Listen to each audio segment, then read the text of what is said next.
गुरुदेव, पिछले बार आप जब कोलकाता आए थे तो मैंने श्री केदारनाथ जी के पुनरुद्धार के बारे में आपसे प्रश्न किया था। आपने कहा था मेरा क्षेत्र का नहीं है, लेकिन उसके कुछ दिन बाद ही पुनरुद्धार का समाचार मिला। इस बार गुरुदेव हमें आपसे कलयुग में कल्कि अवतार के बारे में गुरुदेव जानना है। बहुत जगह बहुत कुछ पढ़ने को मिलता है कि जन्म हो चुका है। ठीक है, कहीं तो कल्कि भगवान बनने वाले मर भी चुके हैं, कई भगवान से मेरा पाला पड़ा है। 57 वर्ष हो गए इस वेश में। कई कल्कि भगवान बने, कुछ तो मर गए, कुछ जीवित हैं तो रसातल में पहुंच गए, कोई उनको पूछता नहीं। तो दंभ बहुत चलता है, समझ गए। उस दंभ से बचने की आवश्यकता है। कलयुग और कृतयुग, कृतयुग का नाम है सत्ययुग। इसकी संधि में भगवान कल्कि का अवतार होगा, समझ गए। 4,32,000 वर्ष कलयुग की आयु है। अभी तो कलयुग पलने का बच्चा बोलना भी नहीं जानता है। 5,000 वर्ष ही बीते हैं, कुछ अधिक। अभी तो कलयुग पलने का बच्चा ही समझिए। ऐसी स्थिति में 4,32,000 वर्ष जब कलयुग की आयु है, उससे दुगुनी द्वापर की आयु, कलयुग से तिगुनी त्रेता की आयु, कलयुग से 4 गुनी कृतयुग या सतयुग की आयु होती है। कलयुग और कृतयुग की संधि में कल्कि भगवान का अवतार होता है। मैंने एक गणित पर निबंध लिखा था, वो कहीं ग्रंथ का रूप धारण किए बिना ही खो गया या किसी फाइल में होगा। युग चक्र प्रवर्तन न्याय, युग चक्र प्रवर्तन न्याय, एक गणित का ग्रंथ लिखा था, लेख। एक है खंभा, नीचे से ऊपर, ऊपर से नीचे कोई आ सकता है। सीढ़ी का आलम्बन लेकर हम नीचे से ऊपर, ऊपर से नीचे आते हैं। एक क्रम यह होता है, वो है सृष्टि की उत्पत्ति और सृष्टि की समृद्धि का क्रम। सृष्टि की उत्पत्ति कैसे होती है? ऊपर से नीचे, परमात्मा से आकाश, आकाश से वायु, वायु से तेज, तेज से जल, जल से पृथ्वी, तैत्तिरीय उपनिषद के अनुसार।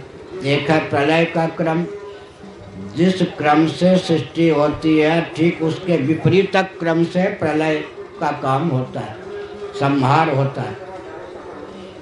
ऊपर से नीचे, नीचे से ऊपर।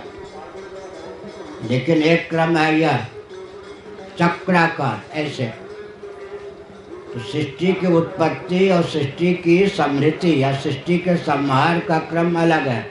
जिस क्रम से उत्पत्ति होती है उसके विपरीत क्रम से, विपरीत क्रम से संहार होता है। लेकिन युग चक्र यूं चलता है, ऊपर से नीचे नहीं, यूं चलता है, यूं चलता है। इसका मतलब कृतयुग सत्ययुग पहले होता है। 4 का द्योतक है वो, तुरीय तत्व जैसे कहते हैं वेदांत। तुरीय माने चतुर्थ।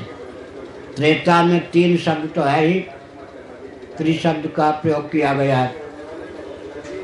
कृतयुग के बाद त्रेता, द्वापर में 2 शब्द है, द्वापर, त्रेता के बाद द्वापर। कलयुग में 1 छिपा हुआ है, कृतयुग में 4 छिपा हुआ है। 4, 3, 2, 1। प्रज्ञा शक्ति, प्राण शक्ति दोनों का ह्रास होता है। आजकल कुएं में भांग है, लोग कहते हैं विकास युग है। वैदिक वाङ्मय के अनुसार ह्रास युग है। कृतयुग की अपेक्षा त्रेता में, त्रेता की अपेक्षा द्वापर में, द्वापर की अपेक्षा कलयुग में प्रज्ञा शक्ति, प्राण शक्ति दोनों में ह्रास है। और उसका द्योतक महायंत्र है। महायंत्रों का प्रचुर आविष्कार और प्रयोग प्रज्ञा शक्ति प्राण शक्ति की क्षमता या दुर्बलता का द्योतक है। अब विचित्र बात क्या है, विकास जिसको कहते हैं ना, कलयुग को द्वापर की ओर ले जाए ऐसे तो उत्कर्ष हुआ, द्वापर की ओर त्रेता, द्वापर को त्रेता की ओर ले जाएं तो उत्कर्ष हुआ, त्रेता को कृतयुग या सतयुग की ओर ले जाएं तो उत्कर्ष हुआ। ऐसे कृतयुग त्रेता द्वापर कलयुग, फिर ऐसे चलेंगे तो कलयुग द्वापर त्रेता कृतयुग। लेकिन युग खंभे के समान नहीं चलता, आरोह अवरोह नहीं उसमें होता, युग चक्र यूं चलता है। आजकल कौन सा युग है? कलयुग। होना चाहिए आगे कौन युग? द्वापर। बहुत से लोग चौंक रहे होंगे। एक साधना राष्ट्र रक्षा शिविर में हमारे शिष्य कोटा राजस्थान के पूछ दिया मित्तल ने, तो महाराज क्या आप हमको 2000 वर्ष पीछे धकेलना चाहते हैं? हमने कहा ये कोई गाली है? अरे राम राज्य की ओर धकेलेंगे तो प्रशंसा है या गाली है? आधुनिक मस्तिष्क बन चुका है कि हम लोग विकास की ओर जा रहे हैं लेकिन यह ध्यान नहीं है, आयु में भी ह्रास, प्रज्ञा शक्ति प्राण शक्ति दोनों में ह्रास ही ह्रास होता है। क्या है? 200 वर्ष पहले व्यक्ति की लंबाई कितनी होती थी और आज 1000 वर्ष पहले जो पहाड़ी पर मंदिर बना दिए गए, वहाँ तक पत्थर पहुँचा दिए गए, आज मशीन के द्वारा मुश्किल से पहुँचा सकते हैं। महाराणा प्रताप इत्यादि जो कवच धारण करते थे उसको आज दे जाए तो व्यक्ति मर ही जाएगा। वो कोई 1000 वर्ष पहले की बात थोड़े है। तो हमने यह कहा कि विचित्र तथ्य है कि कलयुग है, उसके सन्निकट विकास या उत्कर्ष की दृष्टि से तो द्वापर होना चाहिए, लेकिन युग चक्र यूँ चलता है। जब युग या चक्र यूँ चलता है तब कलयुग के बाद कृतयुग कैसे आएगा? बहुत अच्छा प्रश्न है कि कलयुग के बाद कृतयुग कैसे आएगा? कलयुग के बाद कृतयुग लाने की प्रक्रिया को पूर्ण करने वाले अवतार का नाम है कल की अवतार। समझ? मैं उदाहरण देता हूँ विज्ञान की दृष्टि से।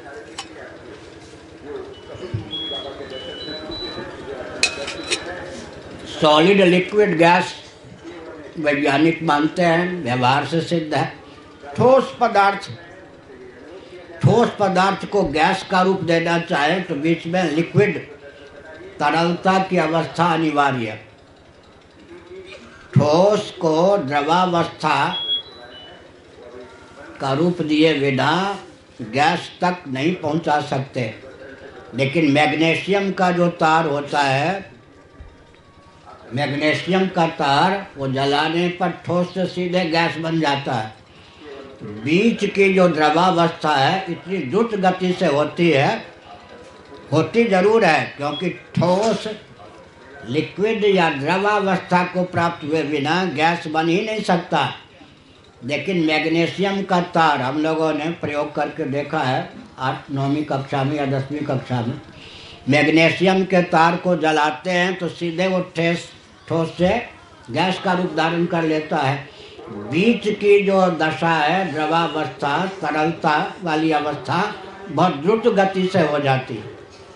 ऐसे ही नैयायिक वैशेषिक कहते शतपत्र वेधनन न्याय, कमल के 100 पत्ते एक के ऊपर एक रखिए। वर्षी जिसको कहते, भाला वर्षी कहते हैं ना, वर्षी बहुत तीक्ष्ण हो और कोई बलवान कलावान व्यक्ति हो, बहुत जोर से यूँ बजा रहे तो लगता है कि एक साथ सब बिल गए। क्या? सबसे अंत में, ऊपर नहीं, सबसे नीचे जो पत्ता है वहाँ तक वो छेद दे। वहाँ पर क्रम नहीं पता चलता, लेकिन मानना पड़ेगा कि सबसे ऊपर का पत्ता जो है पहले छिलता है, होते होते 100वां पत्ता जो सबसे नीचे है सबसे बाद में छिपता है। लेकिन इतने द्रुत गति से वो अस्त्र का उसने प्रयोग किया कि लगता एक साथ सबके सब पत्ते छिद गए। इसी प्रकार इसकी का नाम है शतपत्र वेधन न्याय। इसी प्रकार से बहुत विचित्र बात है कि कलयुग का जब अंतिम चरण आता है, ये तो प्रथम चरण है, तब कल्कि भगवान क्या करते हैं कि कलयुग के प्राणियों को कृतयुग तक पहुंचाने की प्रक्रिया पूर्ण करते हैं। जैसे उदाहरण में देता हूँ, फिर सावधान होकर सुनिएगा। फूल के बिना फल की प्राप्ति नहीं होती। हजारों जगह दृष्टांत आपको मिल सकते हैं। फूल के बिना आम में मंजरी पुष्प की प्राप्ति पहले होती है, फल की प्राप्ति बाद में। बिना पुष्प के फल की प्राप्ति हो ही नहीं सकती है। पुष्प पहले होता है, फल बाद में होता है। अनाज में भी यही है। लेकिन थोड़ा विचार करें, वट का पेड़ है, बरगद, उसमें फल तो दिखाई पड़ता है, पुष्प तो कभी दिखाई नहीं पड़ता। प्लक्ष पाकर का पौधा है, उसमें फल तो दिखाई पड़ता है, पुष्प दिखाई नहीं पड़ता। अश्वत्थ पीपल का पौधा है, उसमें फल तो दिखाई पड़ता, पुष्प नहीं दिखाई पड़ता। तब फिर क्या होना चाहिए? तो अंतः पुष्पित इन वृक्षों को माना जाता। अंजीर है, गूलर है, ये सब 8-10 फल ऐसे हम लोगों के सामने हैं उदाहरण के रूप में, जब फल तो दिखाई पड़ते, पुष्प या फूल नहीं दिखाई पड़ते हैं। लेकिन हजारों स्थलों पर पुष्प के बाद ही फल लगते हैं। यह न्याय या नए चरितार्थ है। इसको कहते हैं फलवल कल्प सिद्धांत। हमारे पूज्य गुरुदेव ने यह सब हमको बताया। स्वामी कृपात्री जी महाभाग ने फलवल कल्प सिद्धांत, फल के बल पर कल्पना योग्य सिद्धांत। यहाँ जो फल दिखाई पड़ता है तो इसके मूल में पुष्प जरूर होगा। अब मैं एक संकेत चिकित्सा शास्त्र की दृष्टि से करता हूँ। करोड़ों देवियों में कोई कोई एक महिला या देवी मातृशक्ति ऐसी भी होती है जो रजस्वला हुए बिना गर्भ धारण कर लेती है। लेकिन सामान्य नियम यही है, बिना रजो धर्म के गर्भ धारण संभव नहीं है। तो चिकित्सा शास्त्र कहता है अंतः पुष्पिता वो देवी होती है। अंतः पुष्पिता, जैसे बट वृक्ष इत्यादि अंतः पुष्पित होते हैं, इसी प्रकार हमने यह संकेत किया कि कलयुग के बाद द्वापर उत्कर्ष का युग है। लेकिन कल्कि भगवान की उपयोगिता क्या है? द्वापर और त्रेता की घाटी अपने अवतार से वो पूर्ण कर देते हैं। थोड़े समय में द्वापर और त्रेता की घाटी को वो अवतार लेकर पूर्ण कर देते हैं। तब वो पूर्णता के बीच में दिखाई नहीं पड़ता कि द्वापर युग आया। 4,32,000 वर्ष के दुगुने 8,64,000 वर्षों तक ऐसा नहीं दिखाई पड़ता। फिर कलयुग से तिगुनी आयु त्रेता की है। द्वापर और त्रेता युग की घाटी को कल्कि भगवान झटपट पूर्ण कर देते हैं। इसी का नाम है युग चक्र प्रवर्तन न्याय। उसमें फिर क्या होता है? क्या जो मरने कटने योग्य व्यक्ति होते हैं एकदम गाजर मूली की तरह काट देते, मार देते, रक्त की नदी बहा देते। उसके बाद भी कलयुग के व्यक्ति कृतयुग में प्रवेश करने योग्य नहीं होते, क्योंकि सबसे ऊपर की मेधा शक्ति होती है। अपवाद है कि वो उन युगों में भी आतंकवादी पैदा हो जाते हैं, वो सब अलग विषय है। तो कृतयुग के लिए जितनी मेधा शक्ति ऊर्जा शक्ति चाहिए उतनी फिर भी नहीं हो पाती। तो भगवान कल्कि के श्री विग्रह को छू करके जो हवा चलती है, पवन चलता है, वायु बहता है, वो जहाँ तक फैलता है वहाँ तक के व्यक्तियों के जीवन में उस दिव्यता का संचार हो जाता है। प्राणियों के जीवन में, यहाँ तक कि वृक्षों के जीवन में भी। कि वो कृतयुग के बन जाते हैं। उदाहरण देता हूँ स्कंद पुराण की ओर से। मानसरोवर तो हमने देखा नहीं है, सुना ही है। मानसरोवर का जल लोग ला के देते हैं तो पी लेता हूँ, आचमन कर लेता हूँ। स्कंद पुराण में लिखा है मानसरोवर की ओर अगर कोई कौवा काक उड़ता हुआ चला जाए दैवयोग से, उसके जलवायु के प्रभाव से वो हंस बन जाता है। स्कंद पुराण में मानसरोवर के जलवायु के योग से कौवा हंस बन जाता है। जब कौवा हंस बन जाता है तब हंसई के लक्षण उसमें सब आ जाते हैं। जैसे मानसरोवर के जल में वह क्षमता है वायु में कि कौवा को भी हंस बना दे, इसी प्रकार से जैसे श्मशान है, श्मशान की हवा लगती है, जिनका जीवन शुद्ध नहीं होता वो भूत प्रेत उनके हवा के माध्यम से उनके शरीर में प्रविष्ट हो जाते हैं। लेकिन देवस्थान है, जो पुण्यात्मा होते हैं उधर से गमन करते हैं तो क्या होता है, देवस्थान को, दिव्य विग्रह को, देवता को स्पर्श करके हवा चलती है, उस हवा से उनके जीवन में दिव्यता का संचार हो जाता है। जैसे वृक्ष की छाया में आने पर शीतलता का अनुभव होता है, बाहर जाने पर लू का अनुभव होता है, इसी प्रकार से मैंने बताया कि कल की भगवान के श्री विग्रह को स्पर्श करके जहाँ तक हवा चलती है वहाँ तक के प्राणी कृतयुग में रहने योग्य हो जाते हैं। भगवान कल की अश्व से, घोड़े से यात्रा करते, जीप कार आदि से नहीं, और रिवाल्वर आदि का प्रयोग नहीं करते, वही तलवार आदि का प्रयोग करते हैं। इस पर भी मेरा बहुत बड़ा चिंतन है भगवत कृपा से। तो इतना तो आपने पूछा नहीं था, आपने बता दिया। फिर भी इतना करने के बाद कल की भगवान अपनी लीला का संवरण कर लेते हैं, अंतर्धान हो जाते हैं, अंतर्हित हो जाते हैं। उसके बाद प्रकृति क्या करती है, प्रलय, महाप्रलय का दृश्य उपस्थित कर देती है।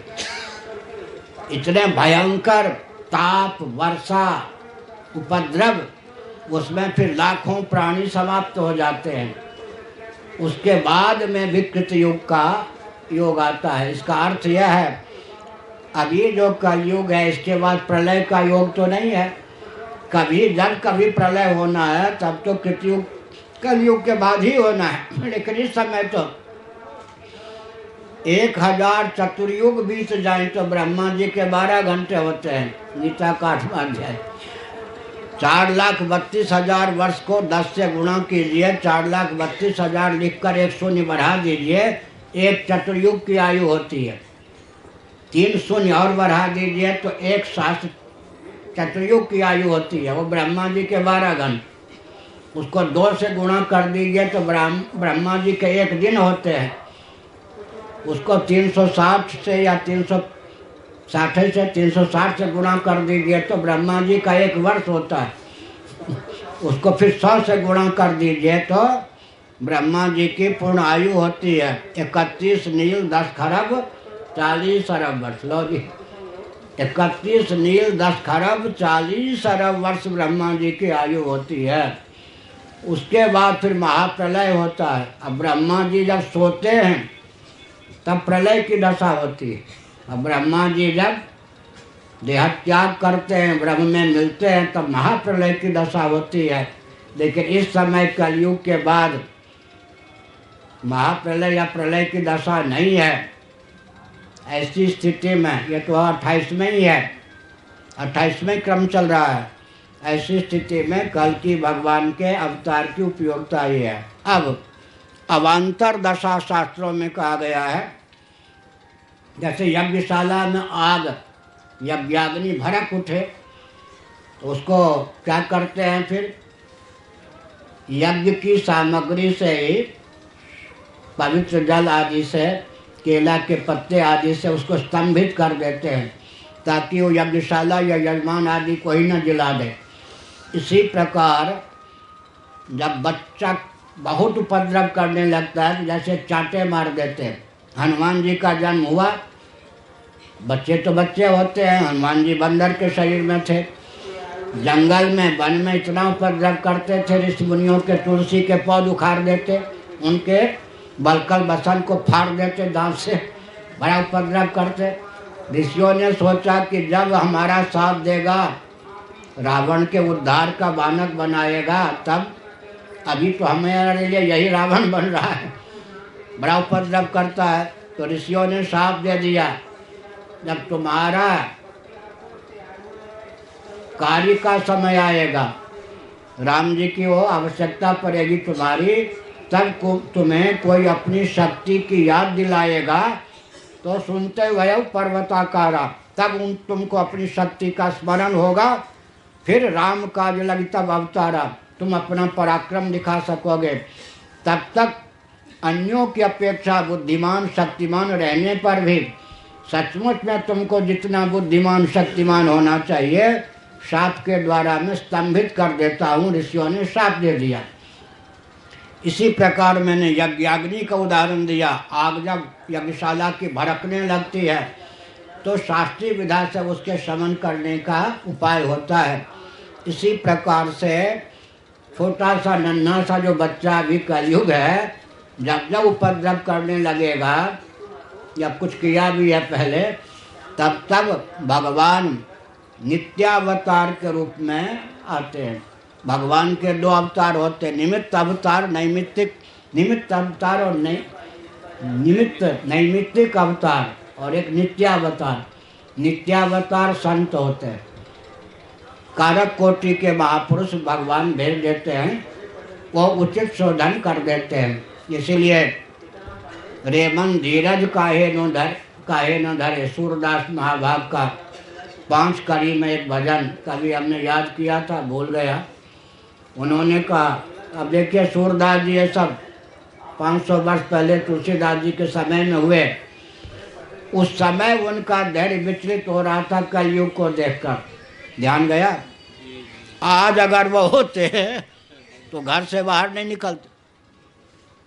क्या 500 वर्ष पहले सूरदास जी का दम घुट रहा था, उन्होंने मन को धैर्य बंधाते हुए कहा, रे मन धीरज काहे न धरे। 1,900 के ऊपर ऐसा योग पड़े, ऐसा है।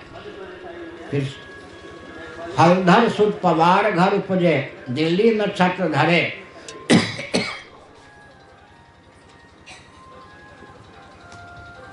बलराम जी के पुत्र पवार क्षत्रिय के घर में उत्पन्न होंगे और दिल्ली में राज्याभिषेक होगा।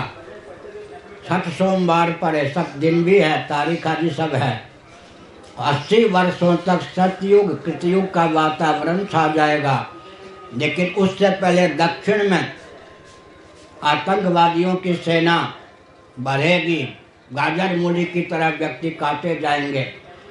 तो इसका अर्थ यह हुआ, हमने संकेत किया कि बीच बीच में अंतरदशा, कलयुग जब ज़्यादा उपद्रव करने लगता है, उसकी आयु तो बहुत है, तब फिर क्या होता है, ऋषि मुनि आकर के, कारक कोटि के महापुरुष आकर के उसको स्तंभित कर देते हैं कलयुग को। अंतरदशा की प्राप्ति होती रहती है।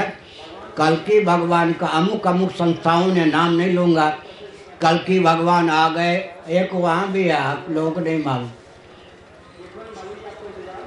एक उड़ीसा प्रांत है, 25 साल पहले कल्कि भगवान के अवतार एक मंच पर हमको मिले थे। अब वो कोई आचार्य बन के घूम रहे हैं। और ये एक सुखताल है उत्तर प्रदेश में, एक कल्कि भगवान का अवतार मिला था, वो मर गया। एक मेरे पास पत्र आया 3-4 साल पहले, स्वामी जी को हमने बताया या नहीं, ऑफिस ने दिया कार्यालय, मैं कल्कि भगवान का अवतार हूँ, आप भी मुझे प्रमाण पत्र दे दीजिए। तो भगवान के अवतार को मेरे प्रमाण पत्र की जरूरत पड़ेगी क्या? ये सब दंभ चलता है, पूजने पुजाने की भावना है। अभी तो दिल्ली दूर है, बस हो गया बहुत। हाँ, आज